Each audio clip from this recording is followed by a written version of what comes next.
and welcome back to EWC Central. My name is Quickshot. I'm joined by Initialize, and we have another very special guest who will help us take a look into the grand finals of the Teamfight Tactics tournament here at EWC. It's my pleasure to introduce Alan from Zero Tenacity. Alan, thank you so much for taking the time to join us. Before we talk a little bit about your journey here and your experience at EWC, could you introduce yourself to our viewers? You can talk to camera number one. Hey guys, I am Alan. I've been playing TFT pretty much forever. I don't even remember how long it is. And I came back to the set 9, started playing competitively again, and here I am, just competing once again. And I had a real pleasure chatting with Panda, one of the casts, who just loves all of you, loves the Polish scene.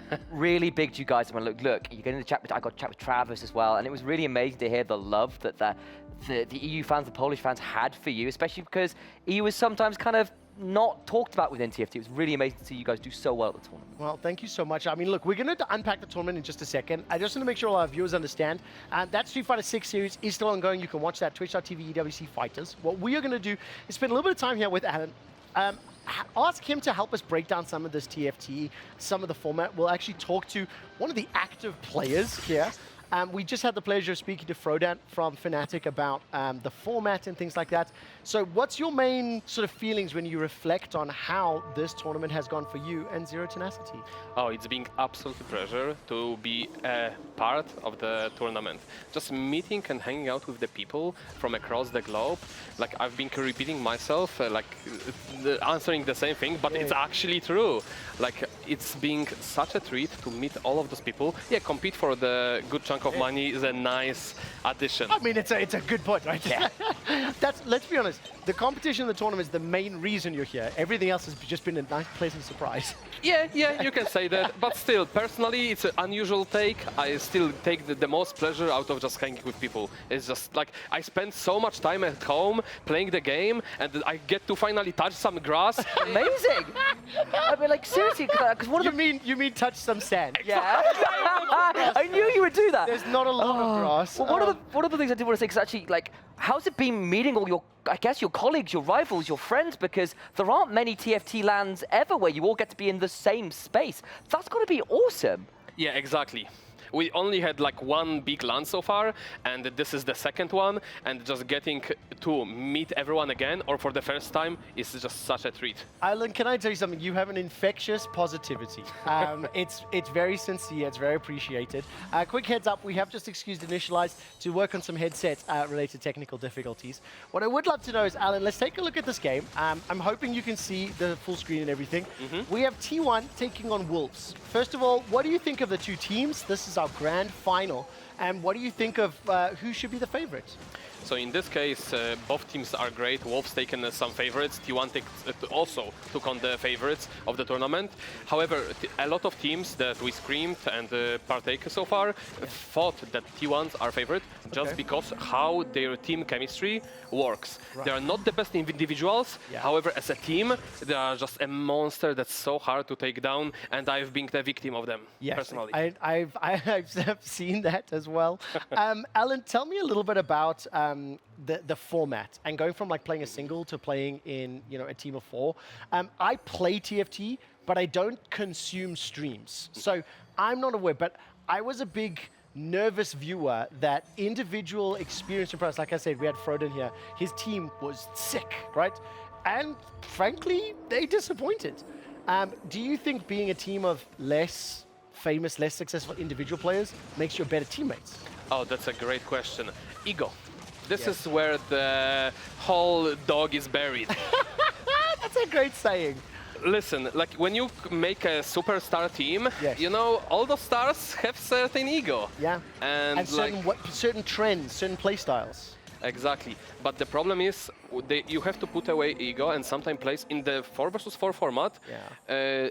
Your placement doesn't matter as much. Yeah. You have to make sure whatever you do, is just gonna benefit your overall team placement, not just your personal. Sometimes you're gonna go 8th, and doesn't mean what you played was poorly. Yes. Because in solo, you just aim for the highest possible placement, because that's how the game works, and that's how competition works. However, in 4 versus 4, making like dragging with yourself two opponents, two players from opponent team, is more valuable than your own placement. Correct. Yeah. So this is where ego can stand on your way to victory. I'll tell you this, Froden had 2 lines which I think you're really going to appreciate and respect. The first one that he talked about is there is a difference between a bad 8th place and a good 8th place, depending on the impact you have on the opponent.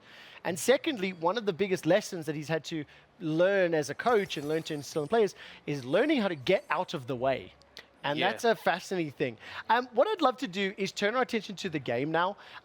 Let's take a couple rounds and watch this. I think we're going to stick with this for the entirety. You can see T1 have got an early advantage in the HP pools, 1st and 2nd.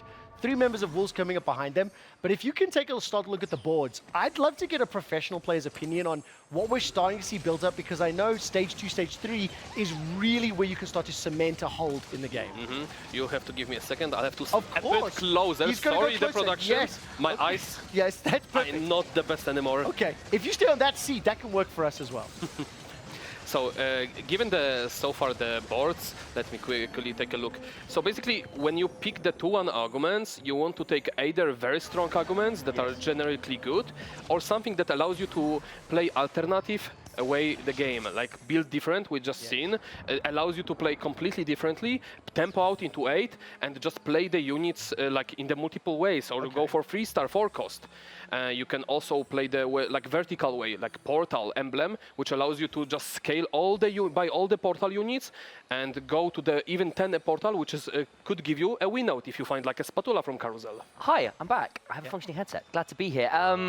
I wanted to touch on something that you said there as well, because you're saying, look, actually, you can get some of those augments which allow you to play for a different sort of win out, as you're saying, getting that fast state. Do you want to just explain a little bit about what a fast state is and maybe when you can look for it a bit more? Oh, that's a great question. So there are levels in TFT, and basically there is certain odds you can purchase rarer units on the certain levels. And once you reach level 8, there are units that are 4 costs and 5 costs available to you at the decent odds where you can actually upgrade them. And beforehand, you're most likely gonna see like 1-star unit sometimes appear in your shop, and like you won't be able to upgrade it for quite some time unless you obviously high roll. So there are certain playstyles that allow you to reach level 8 without losing much HP. However, this is not the case in the current like tournament that's going on. And this, like at the current patch, it favorites rolling heavily on 6, where it's the best odds to hit the 2-cost units.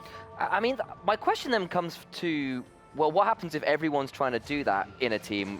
Surely someone needs to go for a slightly different, less contested strategy in a team. You say, okay, it doesn't work as well. You play to disrupt whatever else. Yeah, exactly. Because I guess, look, if everyone's playing for Syndra, fine, but then what do you pair with the Syndra? What's their front line look like? What is it like? There's a bunch of questions. There's a bunch. Those are the questions you have to answer. Right. And then you have to scan on the board, and then you have to start guessing. Is their bench looking like that because they want to build it, or does their bench look like that because my board looks like this? So this is actually great. So you asked about Syndra. I don't know if that's intentional or not. Oh, it is. Right now, you can play Syndra with 7 or 8 different boards. Great. That's mental. Good luck.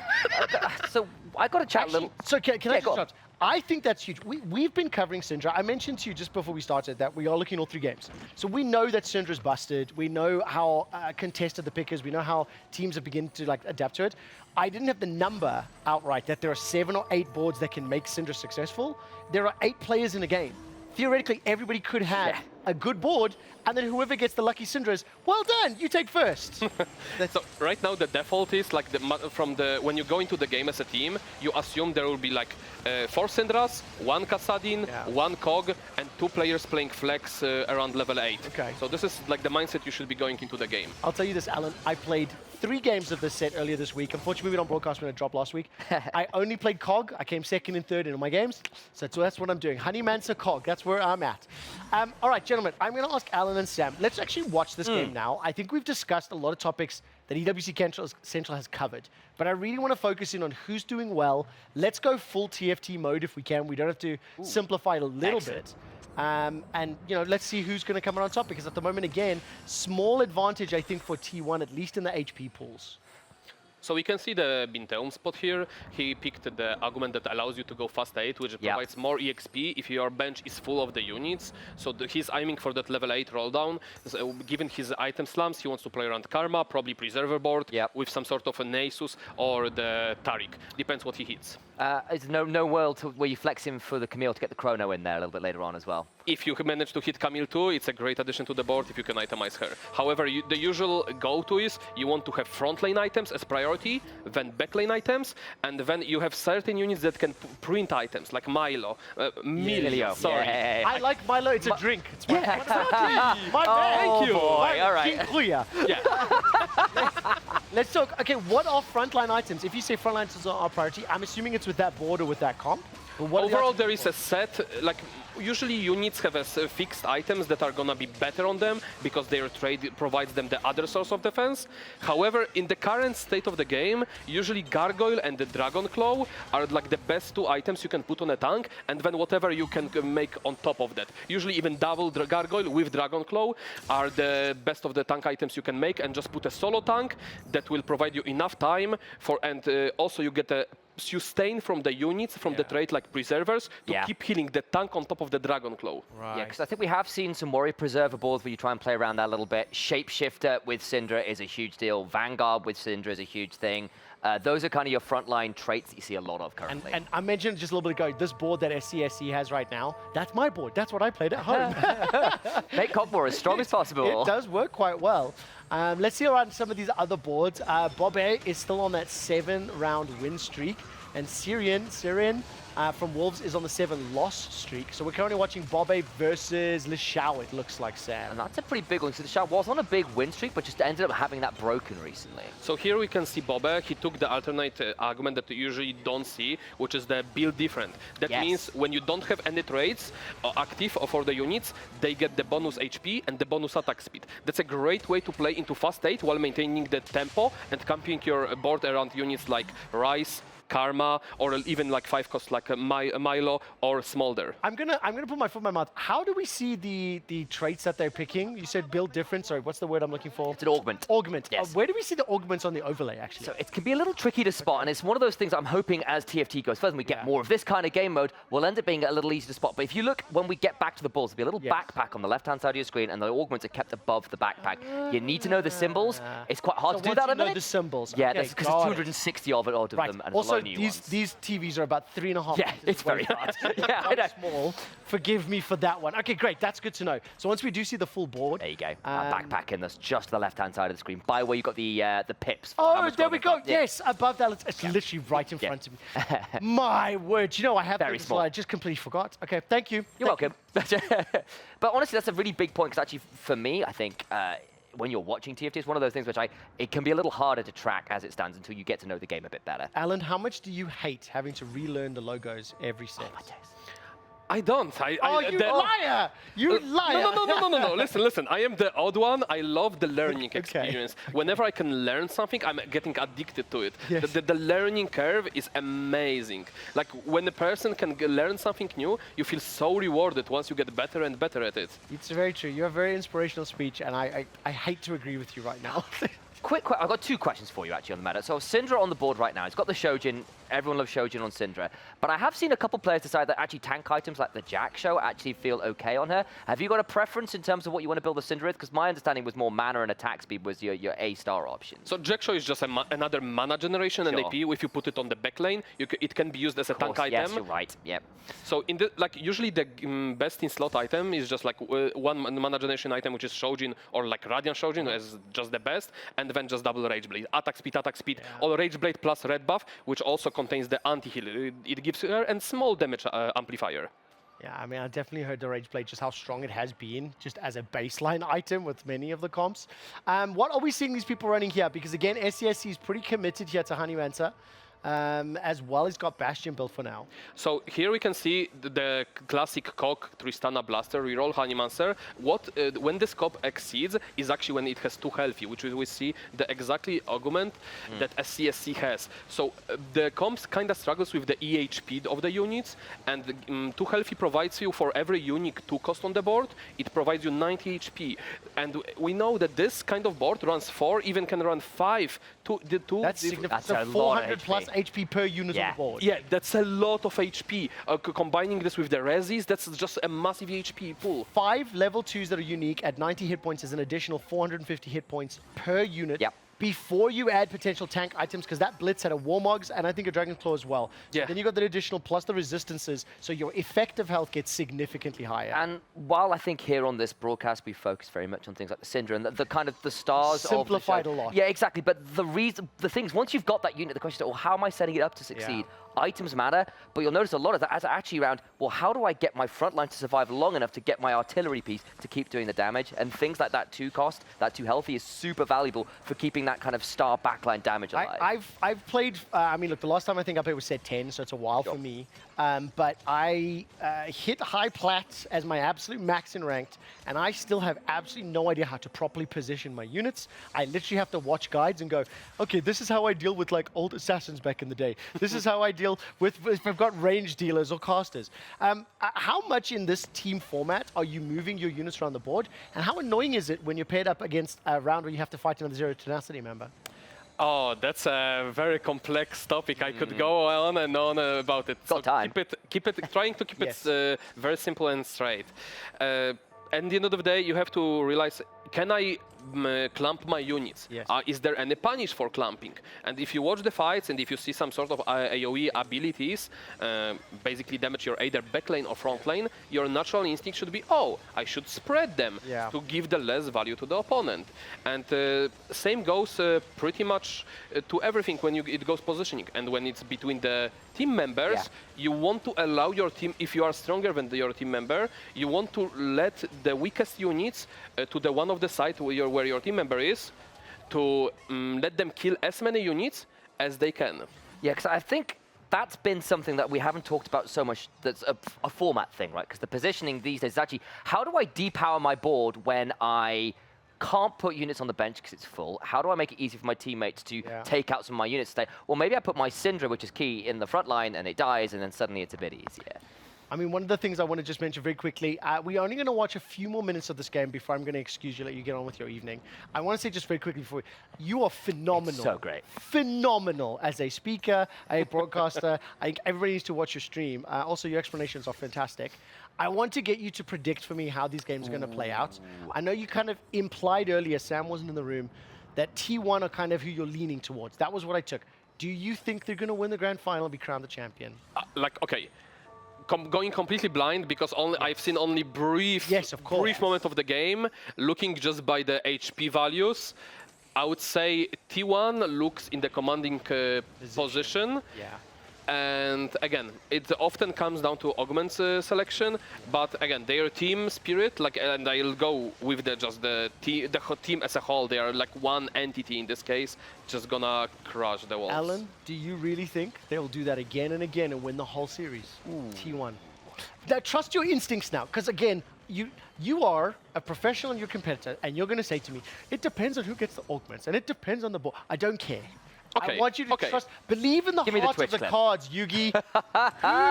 Young who Padawan. do you think is going to pull Exodia, put their team comp together, and win this tournament? Okay, I'm a math guy. I'll tell you, this is maximum, the team can have over the other team up to 65 to 35. Okay. So let's call it 3-2. 3-2. Yeah. Okay, I like that. I can get behind that. So last few questions before Okay. we do start to wrap. I really want to touch on this because we've got a pro on here and I'd love to hear more about it because, again, it's the set mechanic we've not talked about quite so much. What are you thinking of Charms? Have you seen it impact the tournament too much from your perspective? Oh yeah, there are definitely some spicy charms you hate and love to see as a player and a competitor. Oh boy, don't let me start it. But I think some of them are getting balance tweaks on the next patch. Maybe one or two. Yeah, there's a loaded sentence. I can hear that. Very Incredible. polite. I'm holding back. Well, listen, I will say this. Sam, since you've moved us away from the final, I've got your prediction. I think we can probably drop out of this game for the moment. You can stay right there, Alan, but I want to just ask you... Oh, well, I'm lying. Okay, we still have significant amount of time. Fabulous. So let's focus on this game Okay. and keep talking about this game. So the reason I brought it up is we are getting to the stages now where those charms are going to matter more, which is why, because they are often like those really big points of power that help later on when your comps are a bit more complete and you're looking to try and roll to get that edge in power against someone who's got a similar strength board to you. So when are you in, say, a map state like this, a game state like this, looking to roll for charms rather than units? So this is basically when you are trying to upgrade your board, this is the time when you'll be trying to roll also for charms. Yeah. So when you are playing reroll 2 costs, you'll often roll for the charms, just econ charms mostly, on something that will help you upgrade the board, which is like lesser champion duplicator on stage 3. However, when you are playing a more late game oriented board, like a level 8 board, then you'll be rolling for those charms from stage 4 and onwards throughout whole the game, depending how strong you are, and if you are feeling confident, okay, I don't need a charm, I'm in a very good position, or I have like 2 chances, like I have 2 against 2 opponents in my matchmaking, I'll beat them without a charm. Okay. However, against this guy, I could use one. And now you are sitting in the front of the decision, okay, if I'm at 1 life, I actually should roll for a charm, Yeah. because my placement might significantly go down if I don't do that. Well, just a very quick update. Sorry to interrupt, gentlemen. You may have noticed on the bottom of your screen that No Other Prodigy has been eliminated from man. Street Fighter 6 here at the Esports World Cup. Tasty Steve's last North American hope has been taken down. We have just a couple more rounds to watch here before we do move on with the show, and I can see Syrian dropping on HP 17 at the moment, will likely actually just about lose this round. HP is going to be dropping. It was 17 down to 8. One more round should just about eliminate him, I'm fairly confident, and that might be the first victim of this game. The thing that I do love is Alan has been highlighting and mentioning several times, this should be a close final. Where can we watch the finals? You can watch it at twitch.tv/EWC_goal. Nailed it. Alan, look at this board one last time for me, and let's see. Do you see anything that would be interesting for TFT viewers, people who want to learn the game? We've got young Blake over there that doesn't understand this game at all. He's got a Fortnite brain. You can forgive him. So how do we teach the Fortnite kiddies what to look for in TFT? First of all, economy. Like in real life, you want to just make more money. Like, the more you make, some people get happier. Like, come on. That's it. Okay, so we'll do that. That's fantastic. Alan, I'm going to ask you to do me a favor. Could you please send a message to Zero Tenacity, to your fans? Where can people find you? What are your links? And also, you can do one in English and one in Polish for me. Sure, I stream mostly in English, and the content is around English. So you can find me at twitch.tv/ALANZQ. I stream mostly TFT nowadays. I have a very competitive approach. And shout out to my org, Zero Tenacity, all the fans, the community, and my lovely Twitch chat, which is just like always hate watching me. Yes. Appreciate it, guys. I need something in Polish. Come on. Dziękuję wszystkim za wsparcie i bardzo doceniam, że nas oglądaliście. Przykro mi, że nie zaszliśmy dalej, ale no jest tutaj fantastycznie i następnym razem będzie lepiej. Thank you so much. Please send regards to all of your Polish community and fans. It has a deep and special place in my heart, as a lot of League of Legends fans and players and events that I've attended there. Dziękuję, Ellen. Dziękuję. We're going to an ad break. When we come back, that Fortnite kiddie's back on the sofa because the semi-finals, map 1, will be co-streamed with Bloomy from R8 Esports.